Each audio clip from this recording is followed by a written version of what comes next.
నమస్కారం శివాని గారు, కూర్చోండి. నేను మీ దగ్గర వచ్చానని తెలిస్తే ఆ పెద్దమ్మ తసి తిడతారు. వెళ్ళిపోవచ్చులేండి, మీ గురించి కాస్త చెప్పొచ్చు కదా. ఫ్యాక్షన్ ఫ్యామిలీలో పుట్టిన ఆ ఫ్యాషన్ గా బ్రతకాలనుకున్నాను. అబ్బో, ఇలా సింగిల్ కాస్ట్యూమ్ లో ఫిక్స్ అయిపోతానని అనుకోలేదు. ఇక్కడేమో తెల్లవారి జామున లేవాలి, యోగా చెయ్యాలి, మెడిటేషన్ చెయ్యాలి, దుంపలు తినాలి. ఎంత కారం తిని ఎన్నాళ్ళు అయ్యిందో.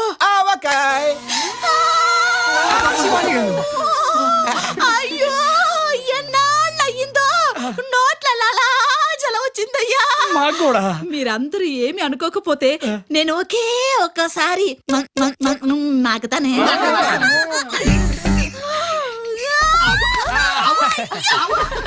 వేడి వేడి అన్నంలో ఈ ఆవకాయ వేసుకుని కాసంత నెయ్యి తగిలించి అలాగా కలిపి తింటాము.